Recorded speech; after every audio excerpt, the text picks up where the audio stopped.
안녕하십니까. 공병호 TV의 공병호입니다. 그동안은 의혹 이렇게 표현했습니다만은 지금 기준으로 보면은 4.15 부정선거다 이렇게 부를 수가 있습니다.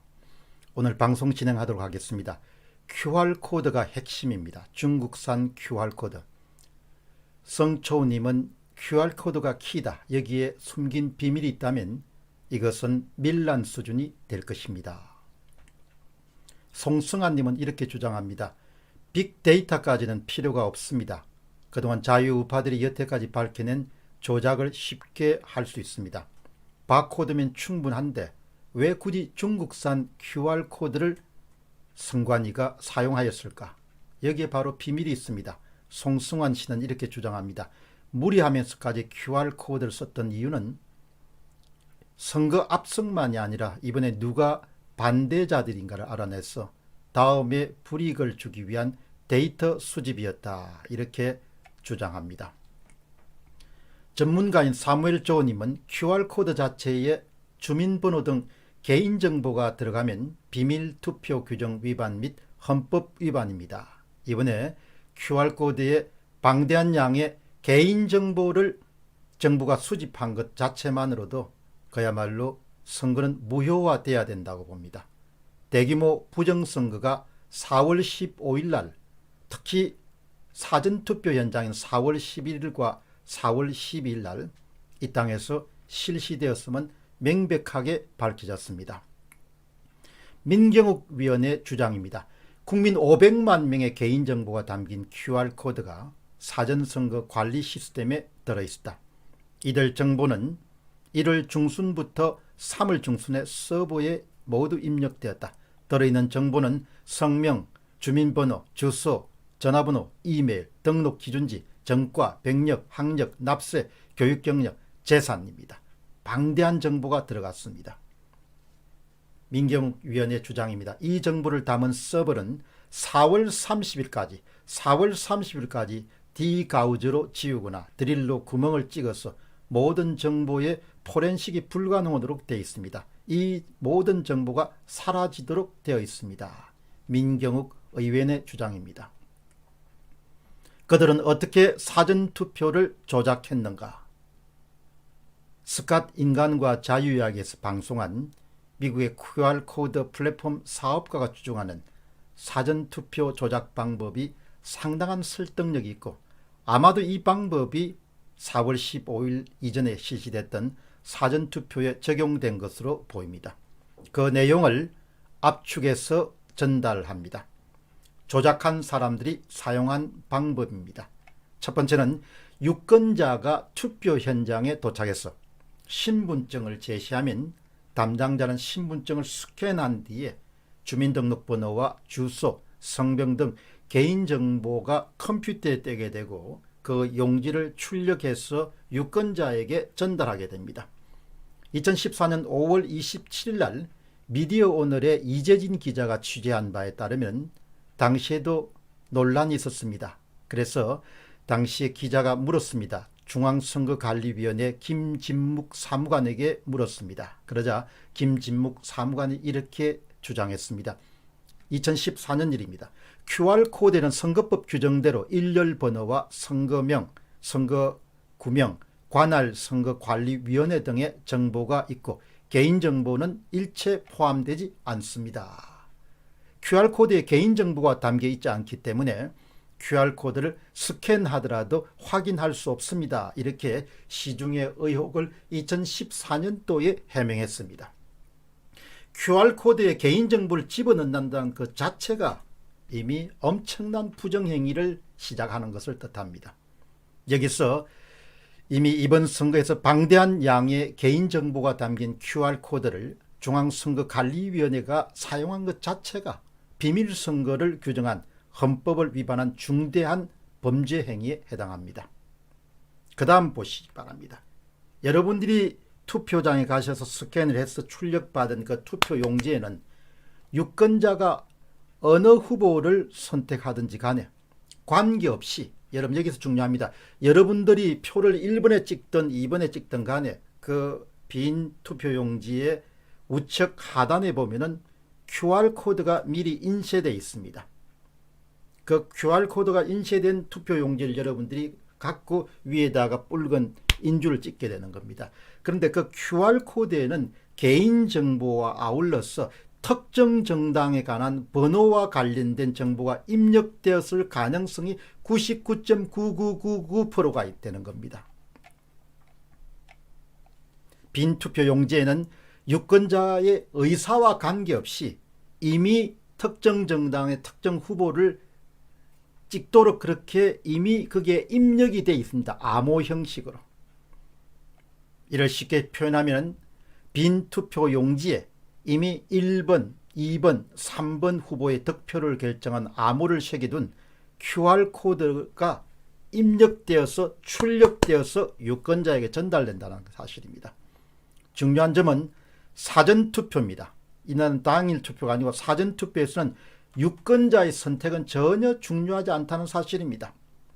이미 특정 인물들은 사전선거를 조작하기로 결정한 아주 수뇌부에 있는 소수의 인물들은 이미 QR코드별 용지 출력 수량 비율을 예를 들면 1번당 더불어민주당 63%, 미래통합당 36%, 누구 1% 이렇게 미리 이미 다 정해놓은 겁니다.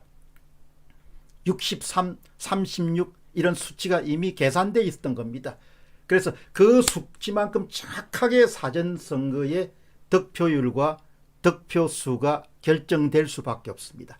그래서 이번 선거가 끝난 다음에 통계를 보면 어떻게 전국이 이렇게 똑같으냐, 어떻게 이렇게 똑같은 비율을 하느냐, 왜 서울은 3표를 얻은 미래통합당이 3표를 얻을 때마다 한 표를 민주당이 가져가는 이른바 33% 조작값이 3이 적용됐느냐, 어떻게 그렇게 적용됐느냐, 대구는 어떻게 6이 적용됐느냐, 부산은 5가 적용됐느냐, 대전은 어떻게 조작값이 4가 적용됐느냐, 이 비밀이 이미 QR코드에 입력되어 있기 때문에 굳이 여러분들이 투표장에 가실 필요가 없는 겁니다. 위에서 컴퓨터로 그냥 출력해서 그냥 결정하면 되는 겁니다. 그런 결과가 이번에 사전선거의 선거 결과입니다.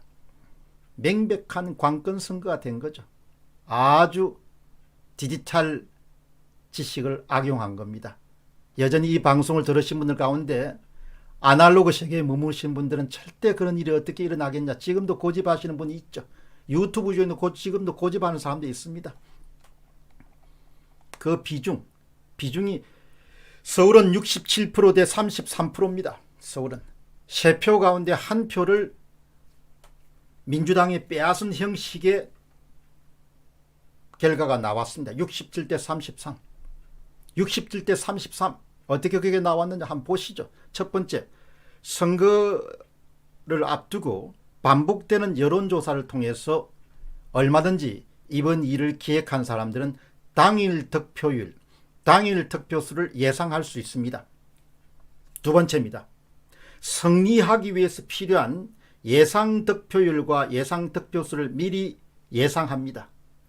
세 번째입니다. 격차를 뽑아냅니다. 자신들이 승리할 수 있는 예상 득표수 빼기 뭘 합니까? 당일 득표수 혹은 득표율을 계산합니다. 그러면 사전 득표를 얼마를 얻어야 우리가 승리할 수 있다는 그 값을 가질 수 있습니다. 여러분 다시 한번 말씀드리겠습니다. 여론조사를 통해서 당일 득표율은 예상할 수 있다.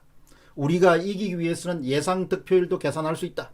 예상 득표율을 빼기 당일 득표율을 하면 자연스럽게 뭡니까? 승리가 보장되는 사전 득표율이 나오는 겁니다.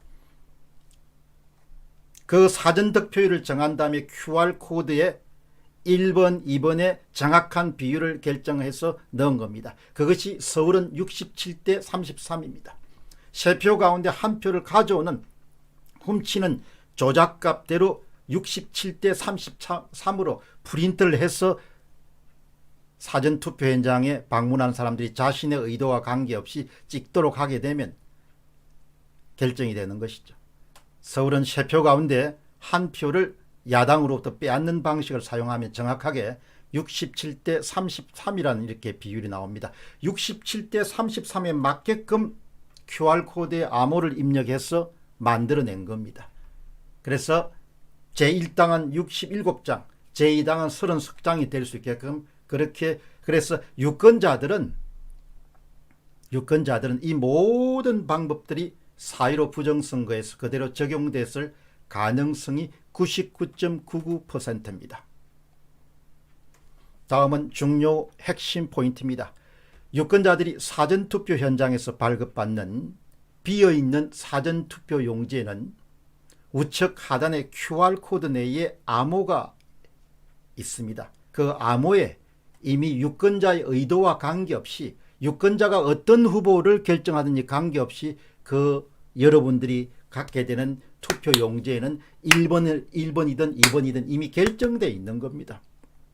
그러니까 실제로 유권자가 수고해서 투표장에 나가서 찍는 행위를 할 필요가 없는 것이죠. 이미 결정되어 있는 것이니까. QR코드별 출력 수량 비율은 중앙 서버에서 원격 조정, 즉 투표소별로 출력되는 빈 투표 용지의 수량 비율에 따라서 이미 후보자별 득표율이 결정되어 있는 겁니다.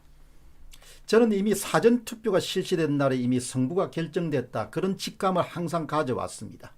선거가 당일 투표에까지 기다릴 필요 없다. 당일 투표는 얼마든지 예상 가능하니까. 그렇기 때문에 사전투표가 실시됐던 4월 11일과 4월 12일 날 이미 결정됐고, 이미 승부는 그 전에 결정된 겁니다.